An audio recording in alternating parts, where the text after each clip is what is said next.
Hello friends, ഞാൻ കഴിഞ്ഞ video പറഞ്ഞതുപോലെ തന്നെ ഈ വീഡിയോയിൽ ഞാൻ ഇതുമായിട്ട് വന്നിരിക്കുകയാണ്. ലാസ്റ്റ് ആൻഡ് ഫൈനലി ഒരു കാര്യം കൂടെ ഉള്ളൂ. അതൊരു സ്റ്റിക്കി നോട്ട്സ് ആണ്. ഇതിനകത്ത് 5 കളേഴ്സാണ് വരുന്നത്. യെല്ലോ, ഓറഞ്ച്, സാൻഡൽ, പിന്നെ ഗ്രീന്, പിങ്ക്. ഈ 5 കളേഴ്സാണ് ഇതിനകത്ത് വരുന്നത്. ഇത് കാണുമ്പോൾ തന്നെ നല്ല രസമില്ലേ? ഇത് ഞാൻ ഇവിടുത്തെ മല്ലപ്പള്ളിയിലൊരു ലേഡീസിൻ്റെ ഐറ്റമൊക്കെ കിട്ടുന്നൊരു കടയിൽ വാങ്ങിച്ചാണ്. അങ്ങനെ ഇത്രയൊക്കെയായിരുന്നു എൻ്റെ ആ ഷോപ്പിങ്ങിനകത്തുണ്ടായിരുന്നത്. ഞാൻ പിന്നെ ഈ സ്റ്റിക്കി നോട്ട്സ് എന്ന് പറഞ്ഞാൽ എടുത്തിട്ട് എൻ്റെ ഭിത്തിയിലൊക്കെ ഞാൻ ഒട്ടിച്ച് വെച്ചേക്കോട്ടോ. എൻ്റെ ഭിത്തി മുഴുവനൊരു കളറിങ്ങിൻ്റെ ഒരു ഭിത്തി ആക്കിയിട്ട് ഞാൻ മാറ്റിയേക്കുവാണ്. കാരണം എൻ്റെ ഭിത്തി മുഴുവനും കളറിങ്ങിൻ്റെയാണ്.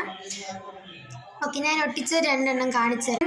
ഇതായിരുന്നു ആ ബട്ടർഫ്ലൈയുടെ സ്റ്റിക്കർ. ഇതിന് ഇളക്കിയാൽ ഇവിടുത്തെ ഭിത്തിയുടെ കാര്യം പോക്കാണ്. ഇത് ഒരു ഗ്രീൻ ബട്ടർഫ്ലൈ ആണ്. അടുത്തായിട്ട് ഞാനിവിടെ എൻ്റെ